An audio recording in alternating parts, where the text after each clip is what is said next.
superpower.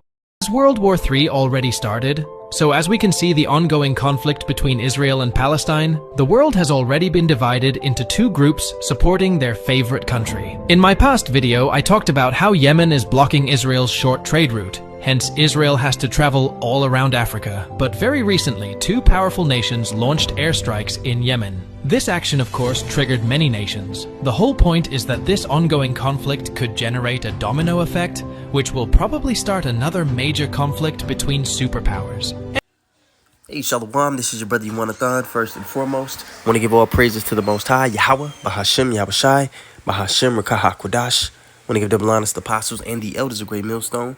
And I want to say shalom to all the brothers and, of course, the few sisters who are pursuing this truth in sincerity. All right, may the blessing of election be upon your house. Now, we're here in Jeremiah, the 49th chapter. It's prophecy that the least of the flock would drag, all right, the entire nation of Edom into war.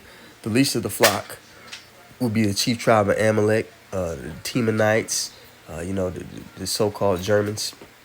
All right. So this is prophecy that this little country, the state of Israel, which they're not supposed to be in that land, as you all know, would drag the major Edomite countries into war, because all these major world powers, they're all Edomites.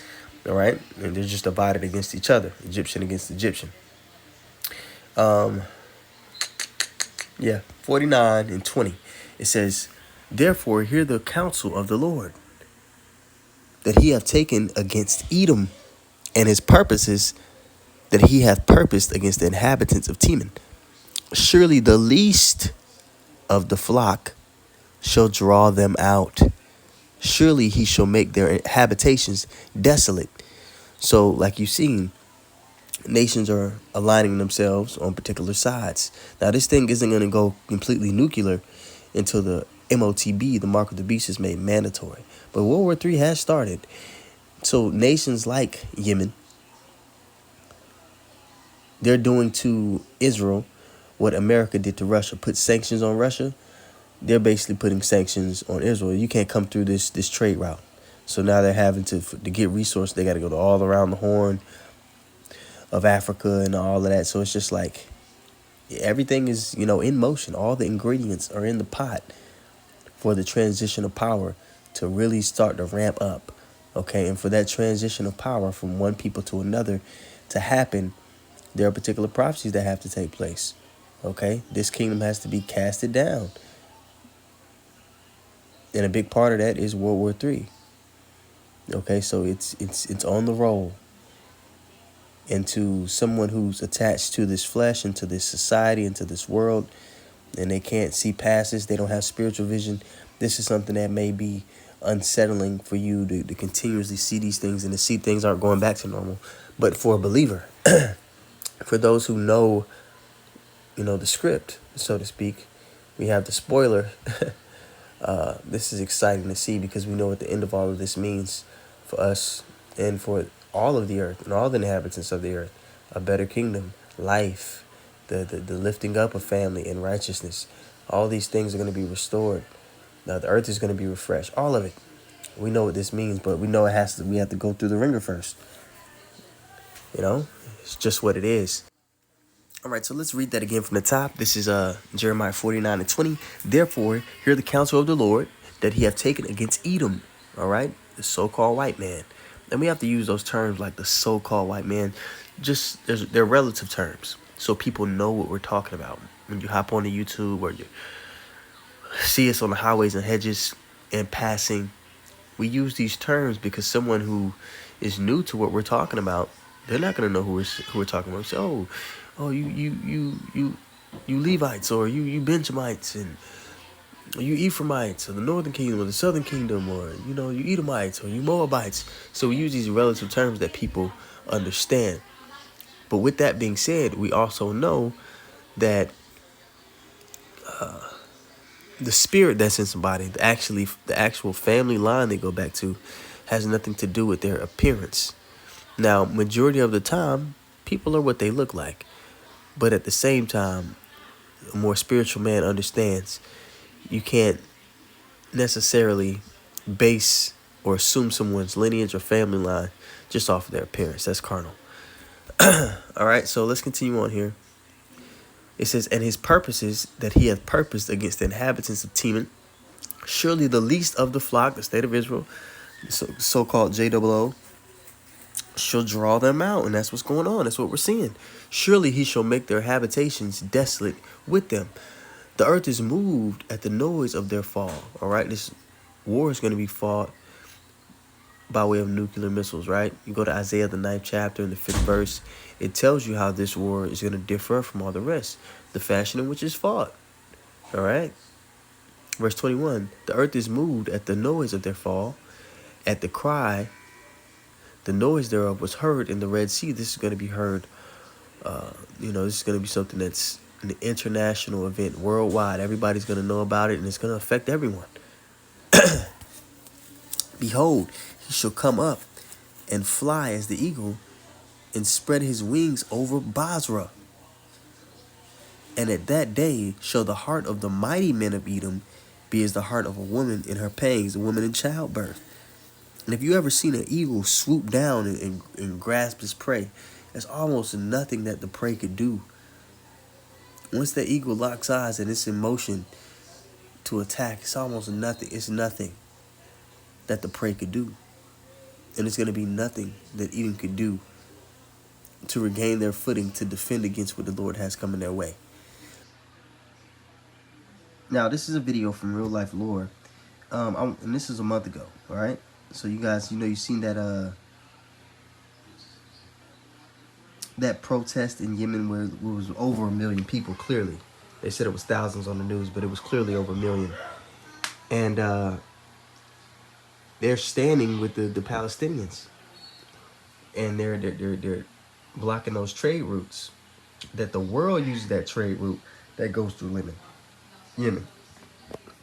So I'm going to play some of this video for you guys and kind of jump through it just so you can get the gravity of the situation, because when I say the world uses that trade route, a lot of supplies all throughout the world, that's a necessary avenue.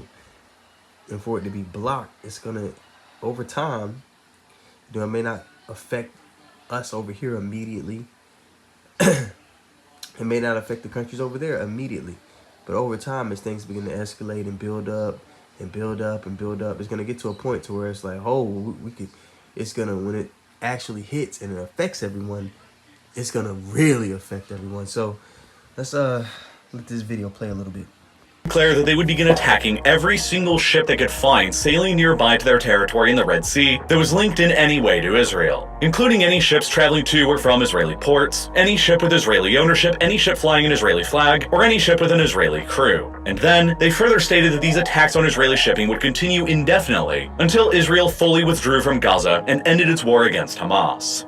But there was a slight problem with the Houthis' plan. You see, the ownership structure of the globalized 21st century merchant shipping fleet is a very complicated business. Merchant ships very often travel between origin and destination in different countries. The ownership structure of the ship itself is often divided between multiple different nationalities that may have nothing to do with where the ship's origin or destination is. The flag of call that the ship flies may be completely different altogether, while the crew that's operating the ship may be of completely different nationalities from everything else as well. Determining which merchant ships operating on the world's oceans are considered Israeli or not is not as simple a task as it appears at first. But that didn't dissuade the Houthis from deciding to intervene anyway by attacking whatever ships they determined were Israeli. Their attacks began on the 19th of November 2023, with a brazen hijacking of an empty car carrier sailing through the Red Sea that was traveling from Turkey to India. The Houthis raided the ship with a helicopter that transported a heavily armed Special Forces squad onto the ship's deck, who quickly managed to subdue the ship's crew and rerouted it back to the Houthi-controlled port of Hodeidah in western Yemen.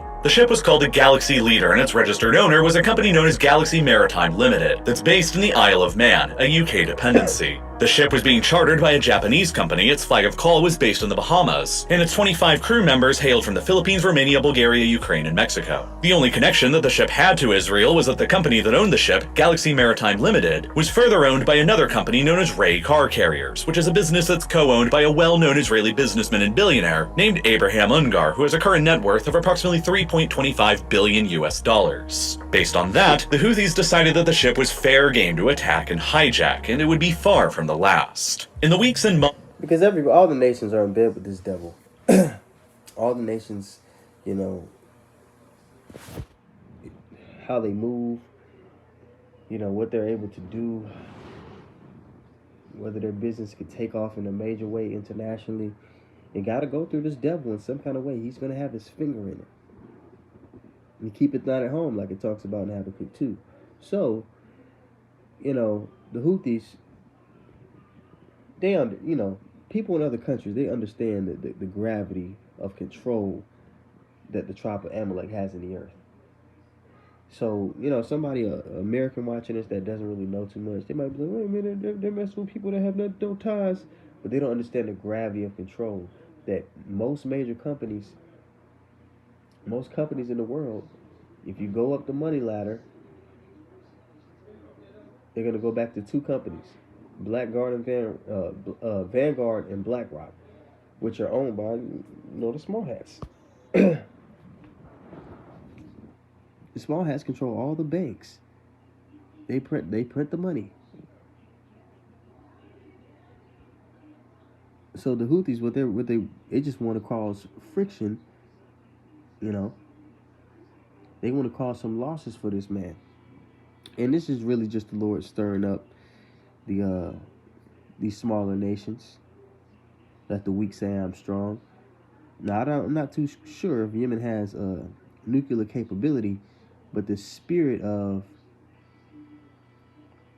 fear that people once had for this man is dying out. People they've had enough. They're like, hey man, if we're gonna go out, we're gonna go out fighting. All right, because I'm pretty sure Yemen knows who backs up the state of Israel. They know America backs them up, but they don't give a damn. This is the spirit that the Lord is putting in the minds of the kings, so that prophecy can be moved forward. That have followed after that initial attack, the Houthis have unleashed a torrent of hundreds of missiles and drones and launched further hijacking attempts against dozens of merchant ships caught sailing through the passageway between Asia and Europe. And the passageway is bounded by two narrow gates on either side of it that regulate access through it. The Bab el-Mandeb Strait in the south between Yemen and Djibouti, and the Suez Canal in the north that runs across Egypt. The route between these gates across the Red Sea is a part of the shortest possible geographic route for merchant ships to take traveling between Asia and Europe. And so it's the preferred route of choice for container ships carrying manufactured goods and raw materials from places like China, Japan, South Korea, Taiwan, and India to take when transporting their goods to the huge European consumer market. And from another perspective, this trade route is also a major artery for the flow of global energy resources from origin to consumer, like oil and gas from places like Russia, Kazakhstan, and Azerbaijan towards Asia in one direction, and oil and gas around the Persian Gulf towards Europe in another direction. As a result, so with that, you see that some people may, pass, and Jake just listening to the new Kanye album, eating McDonald's, going by his day. He might have heard about this and passing on the news and thinks, oh, it's just from small countries, doing the stuff that they normally do. They don't understand the gravity of what's actually happening in the earth right now. So, Abarat Azad, this was edifying. I want to give all praises once more to Yahweh, Bahashim, Yahushai, Bahashim, Rakaha Kodash. I want to give double honors to the apostles and the elders of Great Millstone. I want to say shalom to all the brothers and, of course, the few sisters who are pursuing this truth in sincerity. All right, may the blessing of election be upon your house. Shalom.